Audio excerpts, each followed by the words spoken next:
तो देखो बेटा,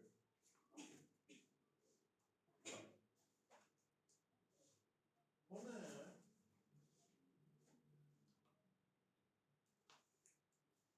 ਕੱल ਟੌਪਿਕ ਆਪਣਾ ਸਟਾਰਟ ਕੀਤਾ ਸੀ, ਉਹਦੇ ਵਿੱਚ ਇੱਕ ਟਰਮ ਆਈ ਸੀ ਕੋਐਫੀਸ਼ੀਐਂਟ ਆਫ इलास्टिसिटी।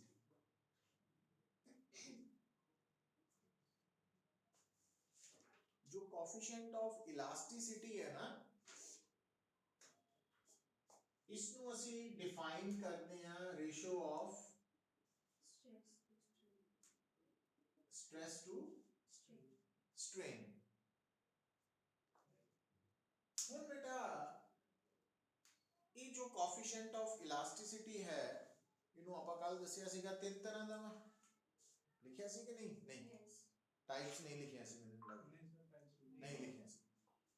तो कोएफिशिएंट ऑफ इलास्टिसिटी दी टाइप्स नु जो आप डिस्कस करते हैं, तो types of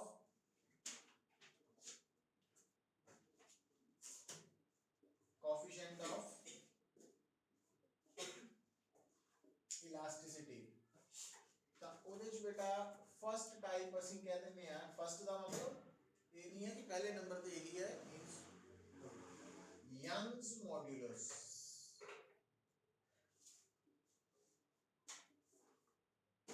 Young's modulus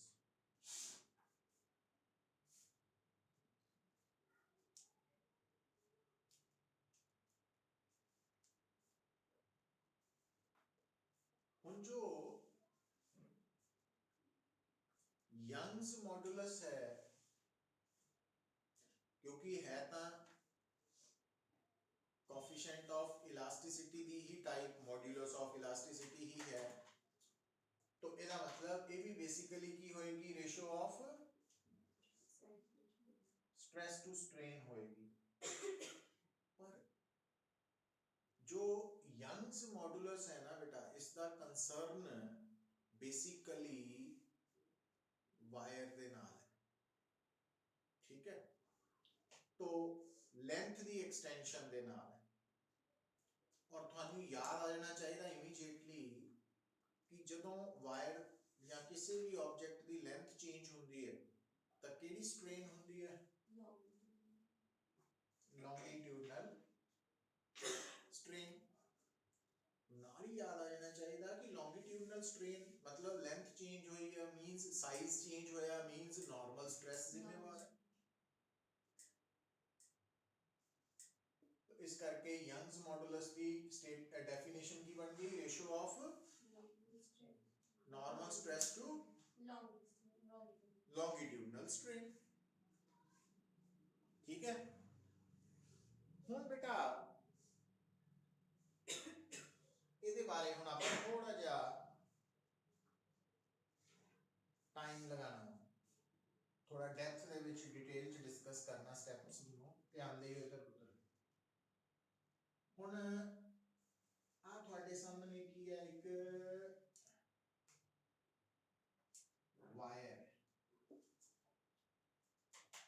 wire, ठीक है? हम गल ਨੂੰ सुनियो बोलते थे, ये ਜਿਹੜੀ वायर है ये मासलेस है, मतलब वायर का अपना कोई मास नहीं है, ठीक है? तो जदों आपां इस वायर ਨੂੰ इस तरह सस्पेंड किया होया ना, ता इस वायर ते कोई फोर्स नहीं लग रही। पर जे आपां की करिए पुत्र, हुण इधर देखियो, जे मैं इस वायर दे इस एंड ते पुलिंग फोर्स लगाती F, ता इस पुलिंग फोर्स बेसिकली की है डिफॉर्मिंग फोर्स। तो आ जड़ा this is area of cross section of the wire, तो स्मॉल ए की है थे, हाँ, तो नॉर्मल स्ट्रेस कितनी होगी? F upon A।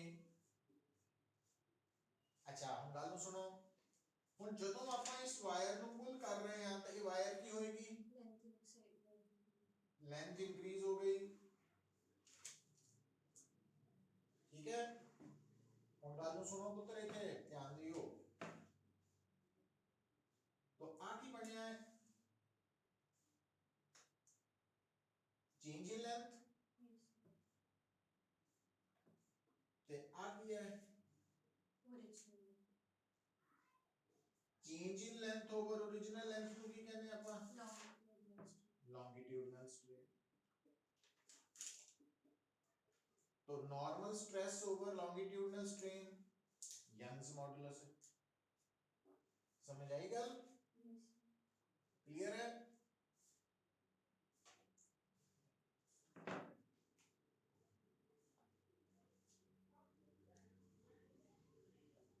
हुन बेटा ध्यान दियो, ये जी पुलिंग फोर्स है ना, ये कौन हो सकता वा? मान लो आप इदा भी तो कर ही सकते हैं, एक वायर ਨੂੰ ਸਸਪੈਂਡ ਕਰਕੇ ਉਹਦੇ ਫ੍ਰੀ ਐਂਡ ਦੇ ਨਾਲ ਕੋਈ weight कोई बॉडी अटैच करती, तो जी बॉडी अटैच की है फ्री एंड के नाल, उस बॉडी का वेट पुलिंग फोर्स के बराबर होएगा। तो उस केस दे विच मतलब अगर मेरे सामने एक वायर है और इस वायर के नाल कौन अटैच्ड है, तो पुलिंग फोर्स की हो गई mg। तो फिर इस केस दे विच यंग्स मॉडुलस के बराबर होएगा mg by a upon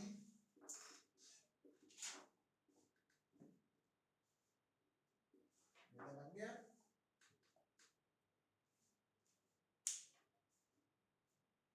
है ना। मतलब ये रिजल्ट्स है जेडे थानू याद होने चाहिए, हम पता होने चाहिए। आइडिया लग रहा ना? अच्छा हुन बेटा ध्यान दो इधर, हम थानू दसिया सी स्टार्टिंग च जेडी डिफॉर्मिंग फोर्स है ना वो हमेशा पेयर्स च हुंदी है ना, पेयर ऑफ टू फोर्सेस हुंदी हमेशा इक्वल बट ऑपोजिट। हुन दिमाग दे विच गल नू सुनो पुत, दिमाग दे विच जदों आपां ना लॉन्गिट्यूडनल स्ट्रेन दी गल करदे आ ओदे च कहने आ original the change in length over original length. Original length जिहड़ी है वो बेसिकली की है, उन्होंने हम थोड़ा जिहा रिफाइन वे दे नाल समझना वा, बड़ा इंपॉर्टेंट पॉइंट है छोटा जिहा कि एक्चुअली ओरिजिनल लेंथ का मतलब ये है कि जिहड़ी वायर है तार है, जिद्दां मान लो मेरे को एक आ पेन है, इनू पेन नू वायर मन्नी जाना, तो आ पेन वायर मन्नो। तो अगर मैं इस पेन नू एक तो इत्थों पकड़िया इत्थों और एक इत्थों पकड़िया, तो मैं खिंच रहा इनू पुल कर रहा, तो इहदी ओरिजिनल लेंथ की है बेसिकली जिहड़े मैं दो पॉइंट्स तो पकड़ के इनू पुल कर रहा है ना, तो उन्हां दे विचकार वाला डिस्टेंस है ना कि इहदी एक्चुअल लेंथ जिहड़ी है। तो जिहड़ी length of original length word लिखते हैं उसका मतलब वायर दी अपनी लेंथ नहीं है, की है जिहड़े दो पॉइंट्स दे विच डिफॉर्मिंग फोर्सेस दा पेयर लग रहा वो वाली दूरी है, वो डिस्टेंस है। हुण इत्थे देखो इस केस दे विच डिफॉर्मिंग फोर्स जिहड़ी लग रही है एक तो एफ लग रही है इत्थे इस एंड ते, दूजी कित्थे है आप सस्पेंशन है, इस करके इहड़ी दूरी है ते वो लेंथ ऑफ वायर दे बराबर ही। पर अदरवाइज ओरिजिनल लेंथ का मतलब जिहड़ा वा वो की है, जदों आपां यंग्स मॉडुलस लिखते हैं है ना, normal stress over longitudinal strain, तो लॉन्गिट्यूडनल स्ट्रेन की वैल्यू कितना कढदे हैं तुसीं, चेंज इन लेंथ ओवर ते ओरिजिनल लेंथ केड़ी लेनी है, डिस्टेंस बिटवीन जेडे हाँ दो डिफॉर्मिंग फोर्सेस दे विचली दूरी नू लेनी है। अच्छा वो ध्यान च रखो, वो क्यों, ਉਹਦਾ फायदा मैनू कित्थों होगा कित्थे पता लगूगा। देखियो पुत्र हुण ये बड़ा इंपॉर्टेंट कंसेप्ट है।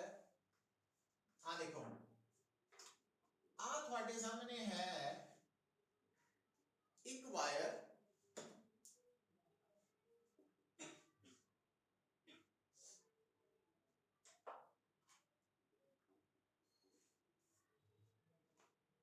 ਹੁਣ ਮੈਂ ਜਿਹੜੀ ਵਾਇਰ ਕੰਸੀਡਰ ਕੀਤੀ ਹੈ ਉਹਦਾ ਖੁਦ ਦਾ ਆਪਣਾ ਮਾਸ ਹੈ।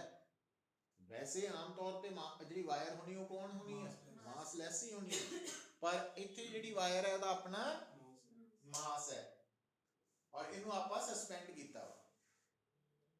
और इस वायर की जी लेंथ है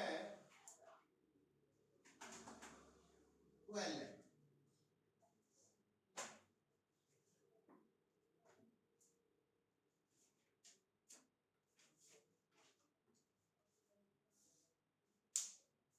ठीक है, थोड़ा जा रुक के सोचिए, इस वायर पे डिफॉर्मिंग फोर्स लग रही है कि नहीं? कौन? ਉਹਦਾ ਆਪਣਾ weight, ਉਹਦਾ ਆਪਣਾ weight। अच्छा ਹੁਣ मैं जे कहां कि ਇਹਦਾ ਆਪਣਾ weight डिफॉर्मिंग फोर्स है तो ਇਹਦੀ लेंथ ਵਧੇਗੀ है ना, इलास्टिसिटी बढ़ेगी। आंसर आ गया यस, आवाज भी तो आ हो गई डेल्टा एल है ना। हुण मैं जे कहां इस केस च लॉन्गिट्यूडनल स्ट्रेन कितनी हो, की लिखोगे longitudinal strain? Delta L by L की हुंदा कादे विच हुंदी है लेंथ। हुण इत्थे डिफॉर्मिंग फोर्स लग किथे रही है, सोच सकते हैं? Centre of mass. अपना वेट है ना, वेट बॉडी का हमेशा यूनिफॉर्म डिस्ट्रीब्यूशन च ज्योमेट्रिकल सेंटर होता। तो हां आ गल समझ गई गल नू। तो आ जड़ा वा ਤੁਹਾਡਾ mg हो गया, तो एक आ पॉइंट आ गया सस्पेंशन, तो इथे लॉन्गिट्यूडनल स्ट्रेन की आनी है ते नॉर्मल स्ट्रेस तो हो गई mg बाय a ते नॉर्म अपनी longitudinal strain delta l by l by 2 ना की है। समझ आया गल? आ पॉइंट्स है जेडे आपां नू याद रखने पैणगे। सो देखो पुत्र,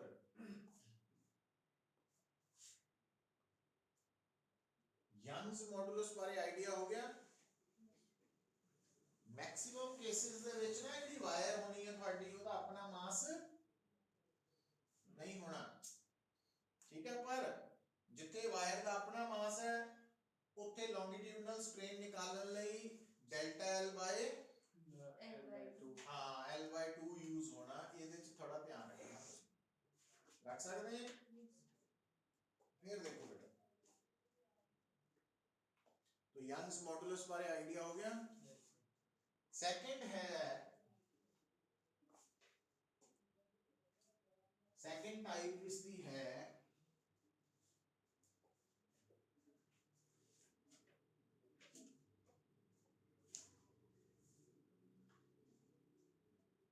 बल्क मॉड्यूलस।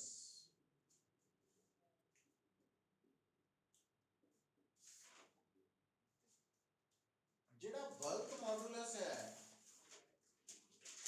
कई बुक्स ने उसका सिंबल कैपिटल बी और कई ने कैपिटल के यूज किया हुआ है ना। आपा जेड़ा वा बल्क मॉडुलस का सिंबल बी यूज कर लेने, ठीक है, पर मतलब थोड़ा जा अलर्ट रहना पड़ेगा थानू भी जेड़ा है ना सिंबल वाले।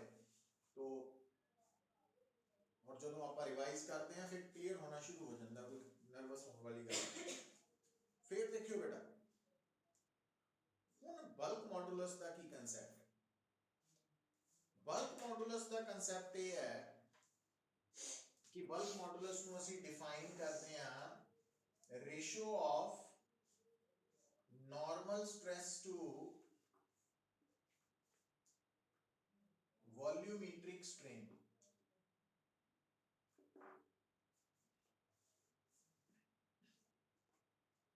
वॉल्यूमेट्रिक स्ट्रेन की होती है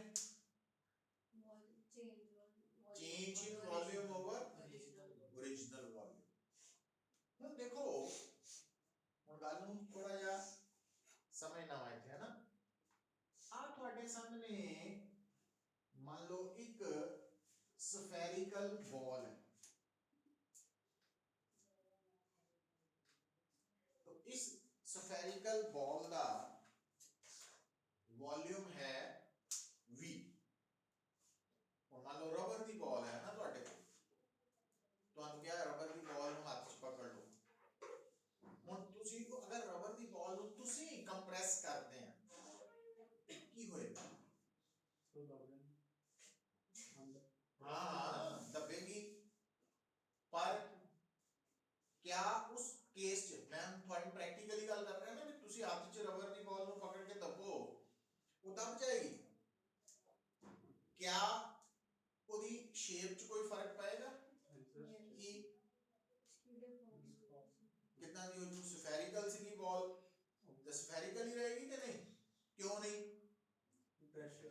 उसका वॉल्यूम चेंज रहेगा, तो स्फेरिकल ही होगा, साइज चेंज एक होता साइज, एक होती शेप।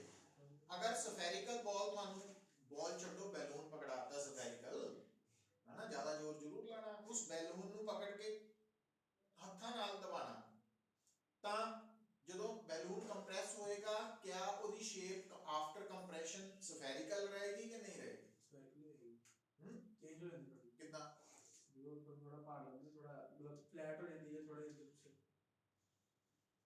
कंप्रेस हो डिक्रीज साइज डिक्रीज साइज ਤਾਂ ਹੋ ਗਿਆ, शेप ਤੇ मैं आ रहा शेप चेंज करेगी, शेप चेंज करेगी कितना मतलब थोड़ा कंप्रेस करेंगे तो नहीं प्रैक्टिकली कोई ਉਹਦਾ व्यू ਦੱਸ ही सकते हैं ना, बस छोटी हो जाएगी, छोटी हो जाएगी, लंबी हो जाएगी जब वो ऐसे नीचे वो उसके पहले बाद ਚਲੋ ਹੁਣ ਆਪਾਂ ਲੈ ਲੈਨੇ ਆ ਖਾਣ ਰੋਟੀ ਬਣਾਉਣ ਤੋਂ ਪਹਿਲਾਂ ਆਟੇ ਦਾ ਪੇੜਾ ਕਰਦੇ ਨਾ ਆਪਾਂ, हाँ जी ਉਹਦੀ ਬਾਲ ਬਣਾ ਲਈ, थोड़ी फ्लैट होगा, ਉਹਨੂੰ ਜਦੋਂ ਤੁਸੀਂ ਹੱਥ 'ਚ ਪਕੜ ਕੇ ਦਬਾਓਗੇ ਤੇ ਉਹ ਜਿਹੜਾ ਪੇੜਾ ਛੋਟਾ ਤਾਂ ਹੋਏਗਾ, ਪਰ ਕਿਆ ਉਹ ਸਫੈਰਿਕਲ ਹੀ ਰਹੇਗਾ कि नहीं होएगा? स्फेरिकल नहीं रहेगा, कितना होएगा? चेंज होएगा सिलेंड्रिकल टाइप ये नहीं गल समझे, ਹੁਣ ਮੈਂ ਸਮਝਾਣਾ ਐਕਚੁਅਲੀ ਆਟੇ ਦੇ ਪੇੜੇ ਨੂੰ ਪਕੜ ਕੇ ਜਦੋਂ ਦਬਾਉਂਗੇ ਤਾਂ ਸਿਰਫ ਜਿੱਥੇ ਤੁਹਾਡੀਆਂ ਉਂਗਲਾਂ ਟੱਚ ਕਰ ਰਹੀਆਂ ਉੱਥੋਂ ਦੱਬੇਗਾ ਕਿ ਨਹੀਂ? ਸਮਝੇ ਨਾ ਗੱਲ ਨੂੰ, मतलब ਉਹਦੀ ਸ਼ੇਪ ਚੇਂਜ ਹੋ ਗਈ, ਠੀਕ ਹੈ। ਵੋਲਿਊਮੈਟ੍ਰਿਕ ਸਟ੍ਰੇਨ ਦਾ ਕੰਮ ਕਿਹਦੇ ਨਾਲ? ਸਿਰਫ ਵੋਲਿਊਮ ਚੇਂਜ ਕਰਨਾ, ਸ਼ੇਪ ਨਾਲ ਨਹੀਂ। तो ਇਹਦਾ मतलब ਜੇ ਤੁਸੀਂ ਚਾਹੁੰਦੇ ਆ ਕਿ ਇਸ ਸਫੈਰਿਕਲ ਬਾਡੀ ਦੀ ਸ਼ੇਪ ਸਫੈਰਿਕਲ ਹੀ ਰਹੇ ਪਰ छोटा स्फीयर हो जाए था, ਇਹਨੂੰ ਕਿੱਦਾਂ ਦਬਾਉਣਾ ਪਏਗਾ? मतलब हर पॉइंट ਤੇ ਫੋਰਸ ਲਗਾਣੀ ਪੈਣੀ ਹੈ। ਹੁਣ ਇੱਥੇ ਆ ਕੇ ਨਾ ਇੱਕ ਨਵੀਂ ਟਰਮ ਆਣੀ, ਹੁਣ ਧਿਆਨ ਨਾਲ ਗੱਲ ਸੁਣੋ ਪੁੱਤਰ। ਹੁਣ ਆ ਦੇਖਿਓ, ਅਗਰ ਆ ਮੇਰਾ ਹੱਥ ਹੈ ਨਾ, तो ਜਦੋਂ ਮੈਂ ਇਹਨੂੰ ਹੱਥ ਨੂੰ ਹੱਥ ਨਾਲ ਜੋੜਿਆ ਤਾਂ क्या ये दोनों आपस पूरी तरह नाल हर जगह ਤੇ ਟੱਚ ਕਰ ਰਹੇ ਹੈ? नहीं कर रहे। ਇਹਦਾ ਮਤਲਬ ਜੇ ਮੈਂ ਹੱਥ ਦੇ ਨਾਲ ਇਦਾਂ ਦਬਾ ਵੀ ਰਿਹਾ ਤਾਂ ਕੁਝ ਪੁਆਇੰਟਸ ਤੇ ਹੀ ਫੋਰਸ ਲੱਗ ਰਹੀ ਹੈ, ਕੁਝ ਤੇ ਨਹੀਂ ਲੱਗ ਰਹੀ। मतलब ਇੱਕ ਸੋਲਿਡ ਬਾਡੀ ਦੂਸਰੀ ਬਾਡੀ ਦੇ ਨਾਲ, ਸੋਲਿਡ ਬਾਡੀ ਨਾਲ ਪੂਰੀ ਤਰ੍ਹਾਂ ਨਾਲ ਕੰਟੈਕਟ ਚ ਨਹੀਂ ਹੁੰਦੀ, ਪਰ ਫਲੂਇਡਸ ਹੁੰਦੇ ਆ। ਹੁਣ ਜਿਹੜੀ ਇਸ ਕਮਰੇ ਦੀ ਹਵਾ ਹੈ ਨਾ, ਉਹ ਹਵਾ ਜਿਹੜੀ ਹੈ ਉਹ ਮੇਰੇ ਹੱਥ ਦੇ ਉੱਪਰ ਹਰ ਪੁਆਇੰਟ ਤੇ कांटेक्ट है ना। जो मैं पानी च हाथ पावा तो पानी ने मेरे हाथ ਨੂੰ हर जगह तो गिला कर देना, हर जगह ਤੇ कांटेक्ट ਚ ਹੋਣਾ। ਇਹਦਾ ਮਤਲਬ ਕੀ ਹੋਇਆ? ਜਿਹੜੀ ਮੈਂ ਗੱਲ ਕਹਿਣਾ ਚਾਹਨਾ ਤੇ ਤੁਹਾਨੂੰ ਸਮਝ ਆਣੀ ਚਾਹੀਦੀ, ਜੇ ਤੁਸੀਂ ਇਸ ਬਾਡੀ ਦੀ ਸ਼ੇਪ ਨੂੰ ਚੇਂਜ ਨਹੀਂ ਹੋਣ ਦੇਣਾ, ਸਿਰਫ ਵੋਲਿਊਮ ਨੂੰ ਚੇਂਜ ਕਰਨਾ, ਤਾਂ ਸਾਨੂੰ ਇਸ ਬਾਡੀ ਦੇ ਉੱਪਰ ਚਾਰੋਂ ਪਾਸਿਓਂ हर जगह पे फोर्स लगानी पैनी है। और फोर्स कौन लगानी चाहिए, कौन लगा पाएगा? फ्लूइड लगा पाएगा। वो लिक्विड भी हो सकता, गैस भी हो सकती। ते जदों कोई फ्लूइड फोर्स लगांदा ਉਹਨੂੰ ਕਹਿ ਦਿੰਨੇ ਆ ਥਰਸਟ। मतलब थ्रस्ट मीन्स फोर्स, पर ਨਾਲ ਹੀ ਪਤਾ ਲੱਗ ਜਾਂਦਾ। मतलब ਕਹਿਣ ਦਾ ਵੀ ਜੇ ਮੈਂ ਕਹਾਂ ਮੇਰੇ ਤੇ ਫੋਰਸ ਲੱਗ ਰਹੀ ਹੈ ਤਾਂ हो सकता कोई सॉलिड बॉडी मेरे पे फोर्स लगा रही हो, पर जे मैं कहूँ मेरे पे थ्रस्ट लग रही है, इट मीन फ्लूइड लगा रहे हैं, फ्लूइड लगा रहे हैं। और थ्रस्ट पर यूनिट एरिया ਨੂੰ ਅਸੀਂ ਕਹਿ ਦਿੰਦੇ ਆ ਪ੍ਰੈਸ਼ਰ। ਮਤਲਬ ਪ੍ਰੈਸ਼ਰ ਦਾ ਬੇਸਿਕਲੀ ਕੰਸਰਨ ਫਲੂਇਡਸ ਦੇ ਨਾਲ ਹੈ, ਫੋਰਸ ਐਗਜ਼ਰਟਡ ਬਾਈ ਫਲੂਇਡਸ ਪਰ ਯੂਨਿਟ ਏਰੀਆ, ਹੈ ਨਾ। ਤੇ ਜਦੋਂ ਅਸੀਂ ਇਲਾਸਟਿਸਿਟੀ ਪੜ੍ਹ ਰਹੇ ਹਾਂ ਤਾਂ ਉੱਥੇ ਫੋਰਸ ਦਾ ਮਤਲਬ ਫੋਰਸ ਪਰ ਯੂਨਿਟ ਏਰੀਆ ਨੂੰ ਅਸੀਂ ਕਹਿ ਰਹੇ ਹਾਂ ਸਟ੍ਰੈਸ, ਹੈ ਨਾ। ਪਰ ਹੁਣ ਇੱਥੇ ਦੇਖੋ ਗੱਲ ਨੂੰ ਜੋੜਨਾ ਸਿੱਖੀਏ ਆਪਾਂ ਕਿ ਇੱਥੇ ਜਿਹੜਾ ਆਬਜੈਕਟ ਹੈ, ਕਿਉਂਕਿ ਇਹਦੇ ਉੱਪਰ ਚਾਰੋਂ ਪਾਸਿਓਂ ਇੱਕੋ ਜਿਹੀ फोर्स लगनी चाहिए है F, है ना। और जितने एरिया पे फोर्स लग रही है तो नॉर्मल स्ट्रेस हो गया F बाय A, है ना। एक ही है थे एरिया, सरफेस एरिया, तो वॉल्यूमेट्रिक स्ट्रेन है डेल्टा V बाय V। पर ये वाला ਜਿਹੜਾ केस है पुत्र ध्यान दियो, ਇੱਥੇ फोर्स लगा कौन ਰਿਹਾ, फ्लूइड, ਤੇ फ्लूइड वाली फोर्स पर यूनिट एरिया ਨੂੰ ਕੀ ਕਹਿੰਦੇ ਆ, प्रेशर। तो एक्चुअली ये ਕੀ है,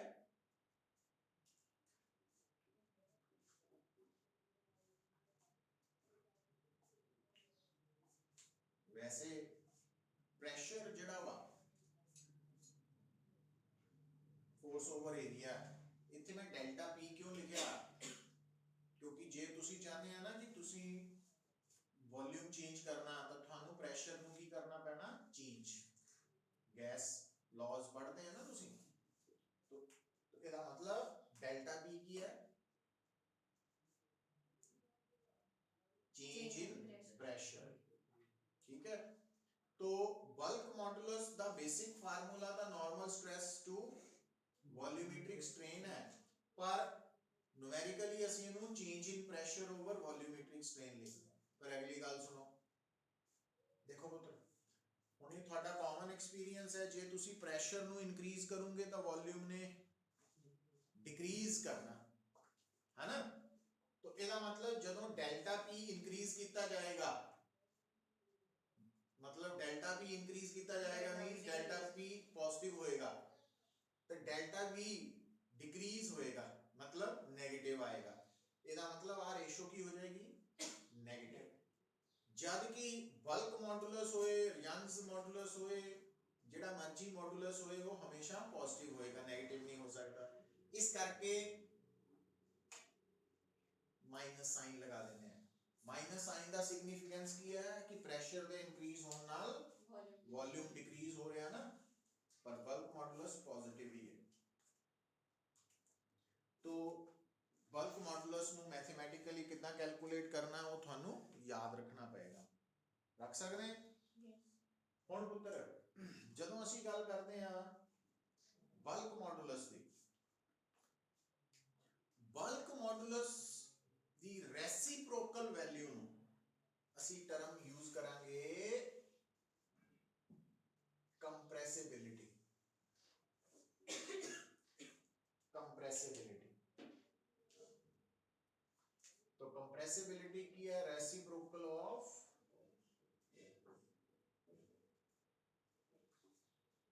बल्क मॉडुलस। मतलब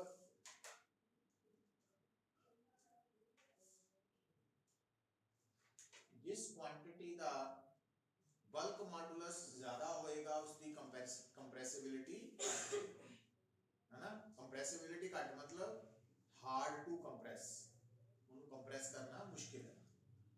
अच्छा हुन Young's modulus, bulk modulus, modulus of elasticity दी टाइप्स ही है, तो ਇਹਦਾ मतलब ਇਹਨਾਂ ਸਾਰਿਆਂ ਦਾ यूनिट की होएगा, SI यूनिट सेम ही होएगा। की होएगा न्यूटन पर मीटर स्क्वायर। अच्छा कंप्रेसिबिलिटी दा की हो जू, ਉਹਦਾ रेसिप्रोकल उल्टा, है ना, मीटर स्क्वायर पर न्यूटन। तो इतना याद कर लेना। अच्छा हुन आ जी अगली गल ते, हुन बेटा जेड़ा मॉडुलस ऑफ इलास्टिसिटी है, कोएफिशिएंट ऑफ इलास्टिसिटी है, उसकी थर्ड टाइप है that is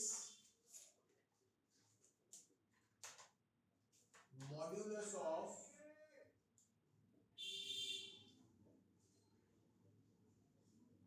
rigidity. Modulus of rigidity.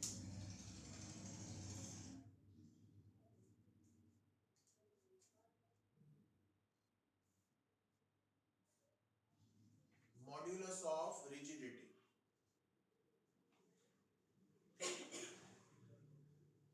Modulus of rigidity ਦਾ ਸੰਬੰਧ ਕਿਹਦੇ ਨਾਲ ਹੈ? तो टेंजेंशियल स्ट्रेस टू किहड़ी स्ट्रेन हो? shearing strain.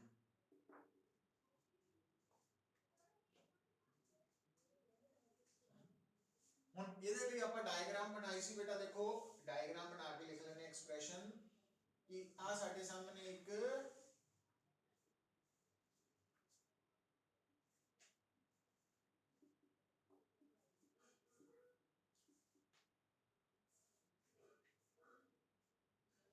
ਹੁਣ ਇਸ ਆਬਜੈਕਟ ਤੇ ਅਗਰ ਆਪਾਂ ਟੈਂਜੈਂਸ਼ੀਅਲ ਫੋਰਸ ਲਗਾਉਂਦੇ ਆ ਤਾਂ ਕੀ ਹੁੰਦਾ ਪੁੱਤਰ? ਆ ਜਿਹੜੀ ਐਜ ਹੈ ਇਹ ਕੁਝ ਐਂਗਲ ਟਰਨ ਹੋ ਜਾਂਦਾ ਨਾ, ਦੱਸਿਆ ਸੀ ਤੁਹਾਨੂੰ। तो एक कुछ है तो कुछ एंगल टर्न हो जाएगा। तो आ वाला एंगल जेड़ा टर्न हो गया, इस एंगल नु आपां की किया सी? Shearing strain. तो और आ जेडी फोर्स लग रही है पर यूनिट एरिया, मतलब जेड़ा अपर सरफेस है ओदा एरिया ए है ना, ये फोर्स लग रही है एफ, तो फोर्स पर यूनिट एरिया।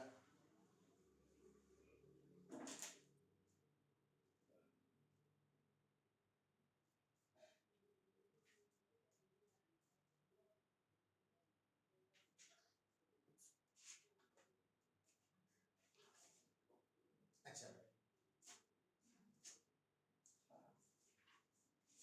निकल सुनो,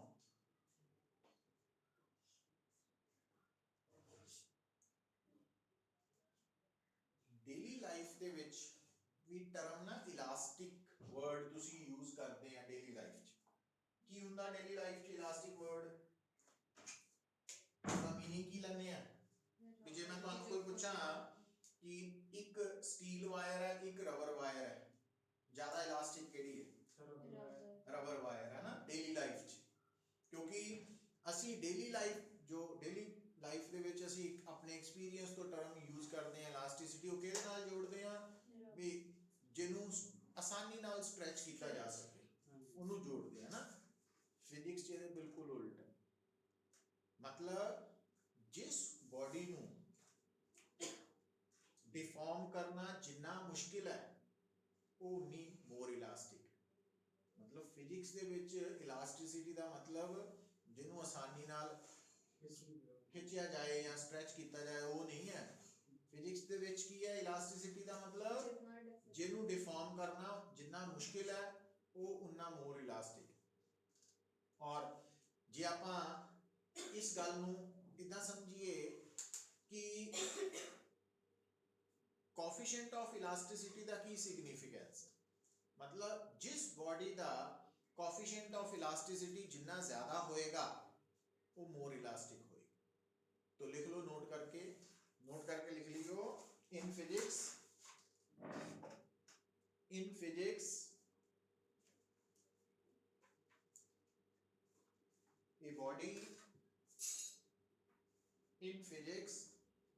a body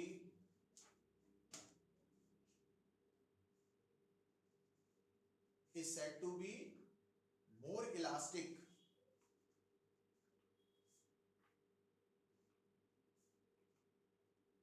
if it is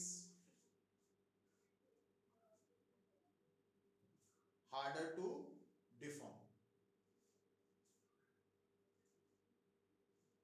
and vice versa है ना।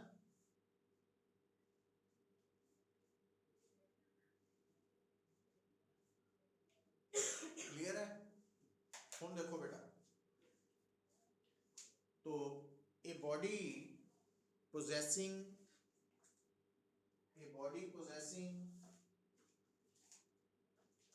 higher value of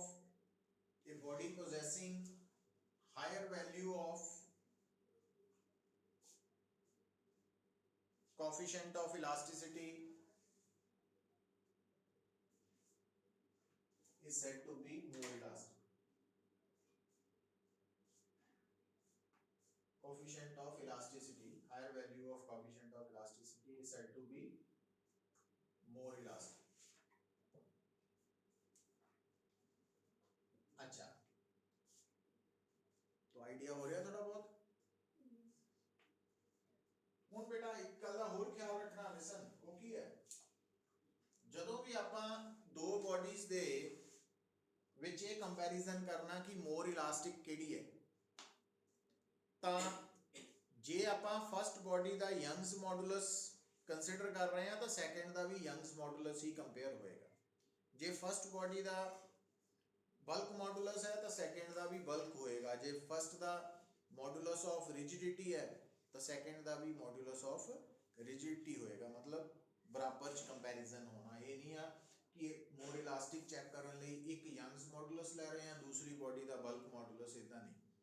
तो बल्क नाल बल्क, यंग्स नाल Young's and modulus of rigidity नाल मॉडुलस ऑफ रिजिडिटी। हुण इत्थे नोट करके एक होर गल लिख लो, Young's modulus and modulus of rigidity are defined for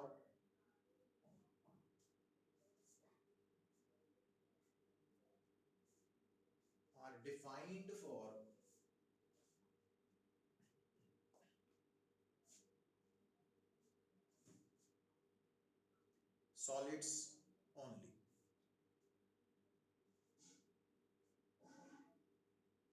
solids only मतलब क्योंकि तुहानू पता ही है फ्लूइड्स की अपनी कोई शेप नहीं हुंदी, उहदा मॉडुलस ऑफ रिजिडिटी भी नहीं हुंदा, है ना। इदा वायर भी तो सॉलिड तो ही बननी है, सॉलिड फॉर्म तो ही बननी है। तो इस कारण करके जो यंग्स मॉडुलस है या मॉडुलस ऑफ रिजिडिटी है वो सिर्फ सॉलिड फॉर्म नाल ही एग्जिस्ट करते हैं, बट वॉल्यूम तो हर चीज़ का हुंदा। इस करके bulk modulus is defined for all the three states of matter। bulk modulus is defined for all the three states of matter।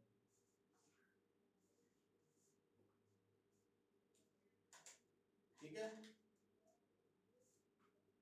अच्छा हुण बेटा ਇਹਦੇ ਵਿੱਚ ਤੁਹਾਨੂੰ ਪੁੱਛਿਆ ਜਾ ਸਕਦਾ कि मैथमेटिकली प्रूव करो कि steel is more elastic than rubber. तो जदों भी आपां इस तरह प्रूव करना तो steel is more elastic than rubber, तो उहदे लई असीं मान लो दोनों का यंग्स मॉडुलस कंपेयर कर लेंगे। तो दोनों चों जिहदा यंग्स मॉडुलस ज़्यादा आ जाए वो की हो, मोर इलास्टिक। हुण उहदे लई तुसीं की करना वा भाई, आ तुहाडे कोल है एक S फॉर स्टील वायर, ठीक है, और आ है तुहाडे कोल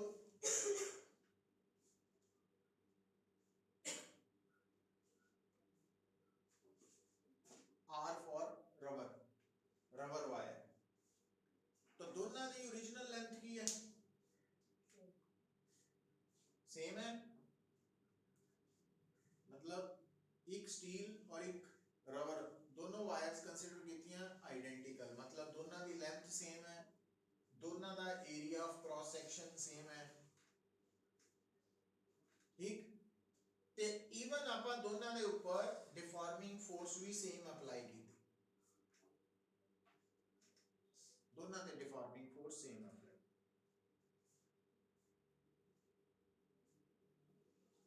हुण बेटा जे मैं तुहानू कहां इहड़ी स्टील वायर है, इहदे लई यंग्स मॉडुलस दी एक्सप्रेशन लिखो। यंग्स मॉडुलस की सी stress over longitudinal longitudinal। पर हुण आपां इत्थे मैं इत्थे s लिख देना, s का मतलब की हो गया change in length of steel wire. अच्छा जेडी रबर है ਉਹਦੇ ਲਈ मैं यंग्स मॉडुलस फॉर रबर